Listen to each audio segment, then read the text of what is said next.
नमस्कार। India debate में आप सबका स्वागत है। मैं हूं आशुतोष पाठक। मित्रों, जिन्होंने अभी तक हमारे चैनल को सब्सक्राइब नहीं किया है, मैं आप सबसे अनुरोध कर रहा हूं कि आप हमारे चैनल को सब्सक्राइब करें यूट्यूब पे, और फेसबुक पेज को भी आप लाइक करें, उसे भी फॉलो करें। हमारा QYib.in जो हमारा OTT प्लेटफॉर्म है, और प्रकाश TV.in हिंदी में, QYib.in अंग्रेजी में, उसे भी आप फॉलो करें, लॉग इन करें। लेकिन यूट्यूब को तो अभी इसी वक्त जब आप देख रहे हैं, तो आप जरूर फॉलो करें और सब्सक्राइब कर लें। ये मैं आपसे हाथ जोड़ करके अनुरोध कर रहा हूं। चर्चा की शुरुआत कर रहा हूं। नरेंद्र मोदी की ट्रंप से जो मुलाकात थी, वो चिर प्रतीक्षित मुलाकात थी, और उससे भी ज्यादा जरूरी मुलाकात थी एलन मस्क और नरेंद्र मोदी की। मैं ये बात क्यों कह रहा हूं? मई 2024 के पहले एक खबर आई कि दुनिया का सबसे अमीर व्यक्ति एलन मस्क भारत आ रहे हैं। लेकिन ऐन वक्त पर, चुनाव के 1-1.5 महीने पहले, मार्च अप्रैल में उनको भारत आना था, ऐन वक्त पर उनका दौरा कैंसिल हो गया। उन्होंने दौरा रद्द कर दिया। और उसके बाद आपको एक तस्वीर मिली होगी, एक वीडियो आपने देखा होगा, जब बिल गेट्स नरेंद्र मोदी के साथ हमारे प्रधानमंत्री आवास में इंटरव्यू कर रहे थे, नरेंद्र मोदी का। और ये जो विपक्ष लगातार हर बात पर आलोचना करने के लिए तैयार रहती थी, उस विपक्ष ने एक बार भी इस इंटरव्यू पे कोई ना तो सवाल उठाया, किसी प्रकार की कोई टिप्पणी नहीं की। अब हमारा देश तो किसी और चीज में बिजी है, आप भी बिजी हैं। आपका कभी माथा ठनका नहीं, आपके माथे पर कभी किसी ने हैमर नहीं किया कि जरा इसका भी पता लगाया जाए कि साहब, जो कोई भी इंटरव्यू देने या लेने के लिए पहुंचता है, एक इकोसिस्टम है जो बड़ी तेजी से उसकी आलोचना करता है। मोदी कुछ भी करें, मोदी बायां देख ले तो आलोचनी, मोदी दायां देख ले तो आलोचना। तो ये जो आलोचना करने वाला जो पूरा समूह है, और उसको उनको आलोचना करने का हक भी है। मैं ये भी नहीं कह रहा हूं कि वो आलोचना न करें, क्यों ना करें आलोचना, कहीं गड़बड़ी हो तो जरूर आलोचना करें। तो एक पूरा इकोसिस्टम जो आलोचना करने के लिए तत्पर रहा करता था, आज भी रह रहा है।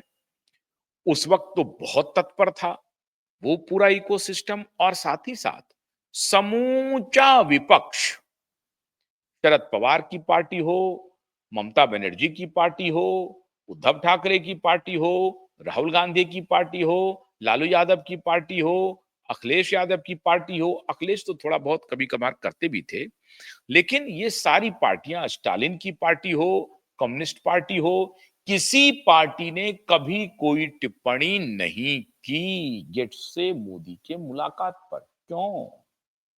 कभी आपने इस दिशा में सोचने की कोशिश की? नहीं की। आज मैं आपको डिकोड करके बताता हूं। असल में गेट्स के ये सारे शागिर्द हैं, और गेट्स शागिर्द है जॉर्ज सोरोस का। जॉर्ज सोरोस, बिल गेट्स और ये सारे लोग उनके शागिर्द बने हुए थे, आज से नहीं, जमाने से। जैसे जैसे डेमोक्रेट वहां जो कुछ भी बोलेगा, ये सारे लोग वही गाना गाना शुरू कर देंगे। राहुल गांधी हो या कम्युनिस्ट पार्टी हो, इन दोनों को, कांग्रेस पार्टी को, कम्युनिस्ट पार्टी को, ममता बनर्जी की पार्टी को, उद्धव ठाकरे की पार्टी को, शरद पवार की पार्टी को, खासतौर से आरजेडी बेचारा न 3 में है 13 में, उनको कुछ समझ में आता नहीं है, रिपब्लिकन एंड डेमोक्रेट। तो ये सारे लोग मिल करके एक ही गीत गाना शुरू कर देते थे कि रिपब्लिकन पार्टी एकदम वाहियात पार्टी है, फार राइट विंग है, उनका कुछ लेना देना नहीं है, एक्सट्रीमिस्ट हैं, राइट विंगर है। और राइट विंगर है तो so called right winger Bharat में भारतीय जनता पार्टी भी है, नरेंद्र मोदी भी हैं। फार राइट वाले लोग हैं। अब फार राइट और फार लेफ्ट क्या होता है, ये तो लेफ्ट वाले ही बताएंगे। लेकिन उनका ये कहना है कि राइट विंगर उधर ट्रंप भी हैं, राइट विंगर इधर नरेंद्र मोदी भी हैं। अब डोनाल्ड ट्रंप के साथ खुल करके जो कल तक डेमोक्रेटिक पार्टी में भी उनका भरोसा हुआ करता था। एक बिजनेसमैन के रूप में उनका कोई एक किसी पार्टी विशेष की तरफ उनका कोई झुकाव नहीं था। वो व्यक्ति यकायक 2020 के बाद, महामारी के आउटब्रेक होने के बाद कैसे अपना स्टांस बदलता चला गया और उसके बाद यहां इस पोजीशन पे भी आ गया कि उन्होंने खुल करके रिपब्लिकन पार्टी का समर्थन करना शुरू किया। और जो डेमोक्रेटिक पार्टी से एक व्यक्ति आरएफके, रॉबर्ट एफ कैनेडी, जो एनएचएस के हेल्थ सेक्रेटरी बन चुके हैं, वो रॉबर्ट एफ कैनेडी जो डेमोक्रेटिक पार्टी से ताल्लुक रखते थे, उनका पूरा खानदान डेमोक्रेटिक पार्टी से ताल्लुक रखता था। जॉन एफ कैनेडी, उनके चाचा जो अमेरिका के प्रेसिडेंट थे, वो डेमोक्रेटिक थे। रॉबर्ट एफ कैनेडी सीनियर, उनके पिता, वो डेमोक्रेटिक थे। और ये खुद भी डेमोक्रेटिक पार्टी से जिनका संबंध था, वो डेमोक्रेटिक पार्टी के उम्मीदवार के रूप में अपनी उम्मीदवारी भी इस बार करना चाहते थे, इंडिपेंडेंट के रूप में। लेकिन अगर डेमोक्रेटिक पार्टी उनको समर्थन करती तो उस रूप में, चूंकि डेमोक्रेटिक पार्टी उनको समर्थन नहीं कर सकती थी, क्योंकि अपनी ही सरकार के खिलाफ, अपनी ही पार्टी की सरकार के खिलाफ उन्होंने मोर्चा खोल दिया था। और महामारी के बाद तो समझिए कि लॉगर हेड पर थे, आमने सामने लड़ाई कर रहे थे। बाइडन, बाइडन एडमिनिस्ट्रेशन, बाइडन के दलाल और सोरोस और गेट्स से सीधा सीधा। उन्होंने एक किताब लिख दी थी कि जॉर्ज जॉर्ज सोरोस की क्या भूमिका है वो तो बाद में, लेकिन बिल गेट्स, एंथनी फॉची और फार्मा का कोलैबोरेशन क्या है, और वो पूरी दुनिया को फार्मा के सहारे कैसे नियंत्रित करना चाहता है। फार्मा के सहारे टेक्नोलॉजिकल इंटरवेंशन करके दुनिया भर के पॉपुलेशन को नियंत्रित करने का उनका प्लान चल रहा है। और इसमें मल्टी बिलियन डॉलर का उनका बाजार भी है, जो उससे वो पैसे की उगाही कर रहा है। इसको एक्सपोज किया था रॉबर्ट एफ कैनेडी जूनियर ने। और 2020 में जैसे ही ये पैंडेमिक आउटब्रेक हुआ, इस पेंडेमिक का भी खुलासा किया था रॉबर्ट एफ कैनेडी ने कि इसके पीछे का खेल क्या है। क्यों बिल गेट्स 2000 में bill and Melinda Gates foundation बनने के बाद कॉन्स्टेंटली महामारी के आउटब्रेक होने की खबरें, महामारी आने की बात, महामारी लेके आने की बात होती रही। कभी एपिडेमिक के रूप में, कभी छोटी महामारी, कभी महामारी, बड़ी महामारी पेंडेमिक के रूप में। ये लगातार कांस्टेंट एफर्ट चलता रहा घोषित करवाने का। कभी H1N1, कभी इबोला, कभी स्वाइन फ्लू, कभी कोच, कभी मंकी पॉक्स। ये सारे नाम अलग अलग डाल करके, नए नए वायरस का नामकरण करके, ये बहुत कोशिश की गई कि महामारी को डिक्लेयर करवाया जाए। ये क्यों हुआ, कैसे हुआ, इसको बहुत बड़ा एक्सपोजे किया था आरएफ कैनेडी ने, आरएफ कैनेडी जूनियर ने। अब वो आरएफ कैनेडी को एलन मस्क ने और ट्रंप ने सलाह दी कि आप उधर क्यों हैं, हमारे तरफ आ जाइए। और आ गए वो ट्रंप की तरफ। आज ट्रंप को उन्होंने इलेक्शन में मदद किया, समर्थन किया। एलन मस्क खुलकर के समर्थन में आए बतौर व्यवसायी, बतौर बड़े बिजनेसमैन, और उन्होंने समर्थन करना शुरू किया। और आज के दिन में डिपार्टमेंट ऑफ गवर्नमेंट इफिशिएंसी जो डॉज है, उसके प्रमुख बने हैं एलन मस्क। और हेल्थ सेक्रेटरी बना दिए गए हैं Robert F Kennedy. NIH, national institute of health, national institute of health जो है एनआईएच, उसके डायरेक्टर बन गए हैं जय भट्टाचार्य, जो एंथनी फॉची थे। ये सारा परिवर्तन हो चुका है। तो 2020 के बाद एलन मस्क जो डेमोक्रेटिक समर्थक भी रहे थे, लेकिन उन्होंने धीरे धीरे अपने को डेमोक्रेटिक पार्टी, उनके नेताओं, उनके कुकर्मों, उनके पाप को नजदीक से देखने के बाद डेमोक्रेटिक पार्टी का रास्ता एलन मस्क ने छोड़ दिया। और उस पार्टी के साथ कौन कौन मिला हुआ है, इसको भी एलन मस्क ने जान लिया। उसका एजेंडा क्या क्या पूरी दुनिया में चल रहा है, इसको भी जान लिया। कभी वर्ल्ड इकोनॉमिक फोरम में बड़ी मजबूती से हिस्सेदारी करने वाले एलन मस्क ने वर्ल्ड इकोनॉमिक फोरम से भी दूरी बना ली। क्लाइमेट चेंज का जो सम्मेलन हुआ करता था जिनेवा में, उससे भी दूरी बना ली। और अभी हाल में जो एआई समिट हुआ, उसमें भी उन्होंने आना उचित नहीं समझा। एआई के लिए तो अलग वो सैम ऑल्टमैन से लड़ाई लड़ रहे हैं, क्योंकि सैम ऑल्टमैन को कहा जाता है ये बाइडेन और गेट्स गैंग का रहा है। अब वो है कि नहीं है, ये अभी वक्त बताएगा। कि सैम ऑल्टमैन की कंपनी को खुद एलन मस्क ओपन एआई को खरीदने का प्लान कर रहे हैं। तो ये सारी गतिविधियां बड़ी तेजी से बढ़ रही हैं, और महामारी के बाद मानवता के हित में कौन कर रहा है काम, मानवता के खिलाफ कौन काम कर रहा है, इसका बहुत बड़ा एक्सपोजिव हुआ अमेरिका में। तो जब एलन मस्क भारत आना चाहते थे, तो उन्हें जानकारी मिली, भाई भारत में तो एक प्रकार से कब्जा कर लिया 2006 से बिल एंड मेलिंडा गेट्स ने, उनके फाउंडेशन ने। और बिल गेट्स ने भारत के बहुत सारे तंत्रों पर एक प्रकार से अपना कब्जा बना लिया है। इसकी जानकारी एलन मस्क को भी हो गई है, डोनाल्ड ट्रंप को तो है ही। अभी डोनाल्ड ट्रंप ने कहा, अभी जो मुलाकात हुई उसमें कहा कि अमेरिका का भारत के साथ बाइडेन एडमिनिस्ट्रेशन के वक्त में भारत के साथ रिलेशन अच्छा नहीं था, और भारत का रिलेशन बाइडेन एडमिनिस्ट्रेशन से अच्छा नहीं था। बिल्कुल ठीक बात है। लेकिन भारत के प्रधानमंत्री बड़े चतुर हैं, और वो जियो पॉलिटिक्स को बहुत ही माइन्यूटली समझ बूझ करके उस वक्त जो गेम प्लान तैयार किया गया था ये इकोसिस्टम के द्वारा, पूरी दुनिया के सरकार को डिस्टेबलाइज करने का थ्रू महामारी, उसमें वो कामयाब हो गए थे। भारत में भी उसका असर पड़ा। जब फेसबुक के सीईओ ने कहा कि महामारी के बाद जहां जहां इलेक्शंस हुए हैं, और मोस्ट ऑफ द इलेक्शंस में वहां की सरकारों को भुगतना पड़ा है, और उसका सबसे बड़ा उदाहरण उन्होंने अमेरिका का दिया था। ये फेसबुक के मालिक ने, सीईओ ने, मार्क जुकरबर्ग ने कहा। और फेसबुक के भी मालिक जुकरबर्ग ने स्वीकार किया था कांग्रेशनल हियरिंग में कि हमें सरकार के तरफ से दबाव था कि महामारी के दौरान कोई भी साइंटिफिक काउंटर नैरेटिव अगर आता था, जो साइंटिफिक था, फुली साइंटिफिक था, उसको टेक डाउन करने का हमारे पास आदेश था, मैंडेट था। उसे प्रचारित प्रसारित करने से रोकने का मैंडेट था। ये फेसबुक के सीईओ ने स्वीकार कर लिया। गूगल अभी तक स्वीकार नहीं कर रहा है। क्यों साहब? क्योंकि गूगल का भी जो खेल था वो थोड़ा सा गड़बड़ था।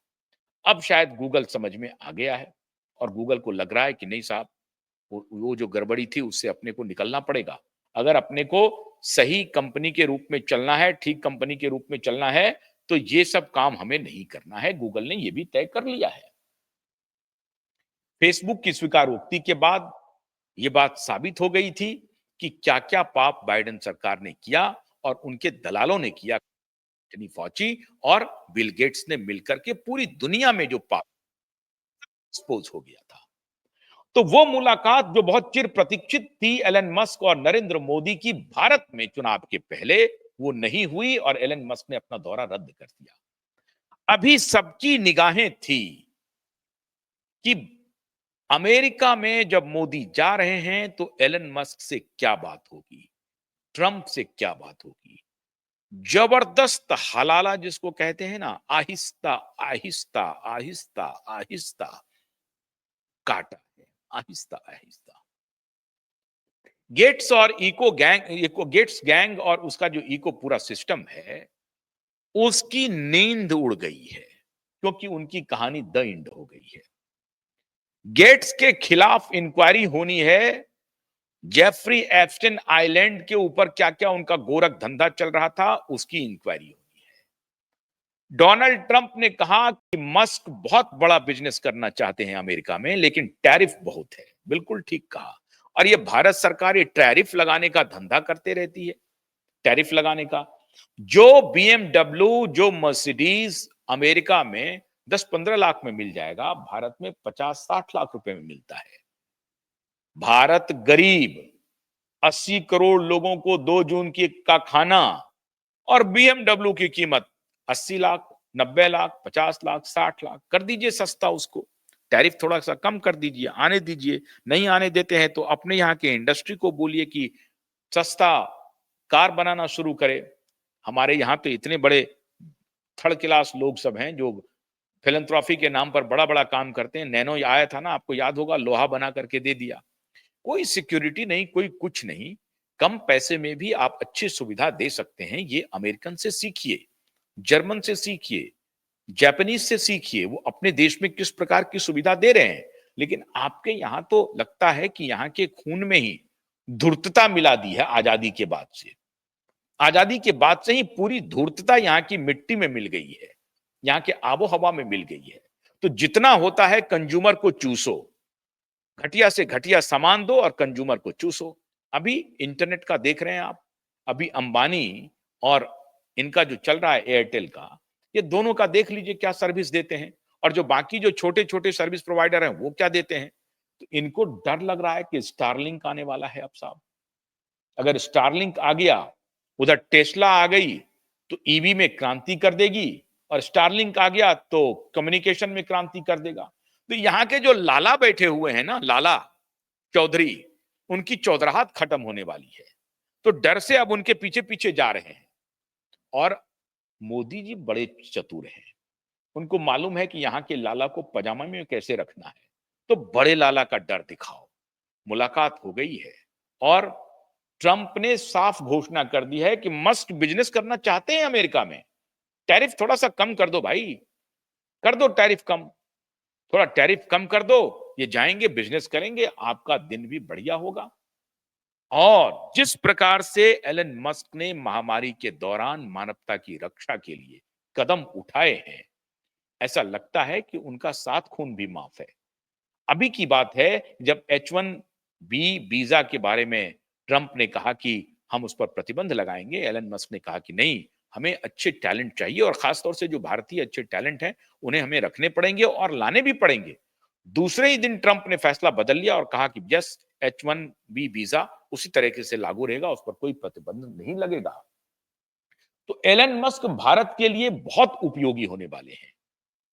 और जैसे ही एलन मस्क उपयोगी होंगे, कि यहां जो पत्रकारों का, दलालों का एक इकोसिस्टम है, जो गेट्स, फॉची, बाइडेन, ओबामा, क्लिंटन, इसके गैंग का लोग है, उसमें खलबली मच गई है, क्योंकि उनका अब सोसा खत्म हो गया, स्रोत ही खत्म हो गया, द इंड, खेल खत्म। पैसा कहां से आएगा, खेल खत्म। यूएस एड के बारे में मैं आपको बताने वाला हूं अलग से। यूएस एड का जो सबसे बड़ा शातिर शातिर अपराधी था, वो अब एक्सपोज हो चुका है। उसके बारे में मैं कल बताने वाला हूं आपको।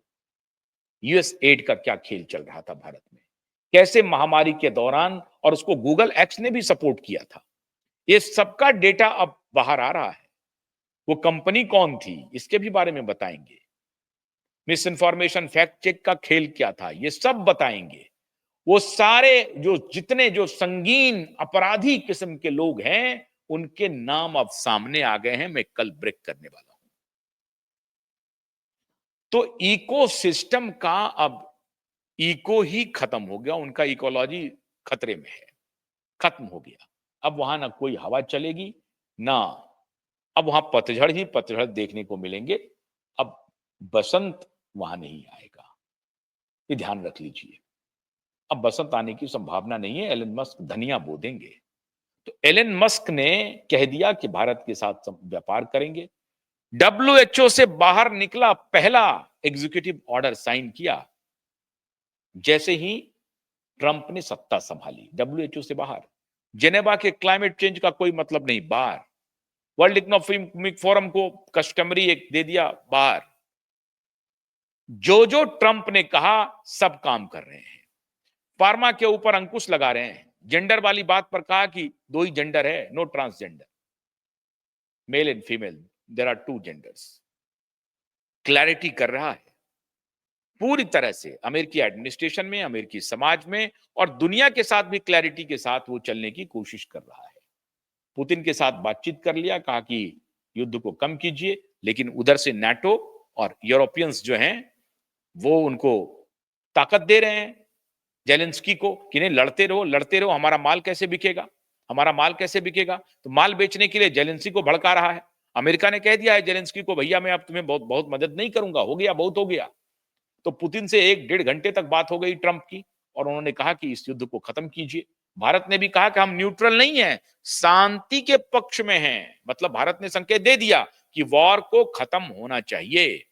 यूक्रेन और रसिया का भी और इजराइल और फिलिस्तीन का भी। इजराइल फिलिस्तीन का तो वॉर रुक गया, यूक्रेन रसिया का भी वॉर समझिए रुक ही गया है। अगर अमेरिका ने डंडा उठा लिया तो यूरोपियंस की कोई औकात नहीं है, कुछ नहीं करेंगे। एक बार जहां डंडा ठीक से पड़ा, ये सारे यूरोपियन भाग जाएंगे। ये नाटो वाटो का कोई मतलब नहीं है। जब तक अमेरिका शांत है तब तक ये नाटो दिखा रहा है, और भारत कोई नाटो के साथ नहीं है। भारत को तुम आपको मालूम है, भारत ने पहले ही नाटो को उसकी औकात दिखा दिया है। जयशंकर ने जाकर के क्या बयान दिया था यूरोपियन यूनियन में। तो ये बात, अब अमेरिका और भारत एक स्वाभाविक मित्र सामने आ रहे हैं। ये बात सही है कि बाइडेन के साथ भारत के रिश्ते सही नहीं थे। मजबूरी में प्रधानमंत्री दिन काट रहे थे कि चलो उनके साथ रिश्ता बना करके रखो, अभी वो राष्ट्रपति है, अब उनका मित्र आ गया है। अब लेकिन हम उम्मीद करते हैं कि गेट्स के दलाल, गेट्स के इकोसिस्टम वाले पत्रकार, गेट्स के इकोसिस्टम वाले फार्मा के लॉबी, उनके खिलाफ मोदी जी आप सतर्क हो जाइए। ये आधार पूना वाला आपको फंसा देगा, आपको फंसा देगा, क्योंकि बिल गेट्स का उसमें पैसा लगा हुआ है और फार्मा के नाम पर आपको बहुत बदनाम करेगा, परेशान करेगा।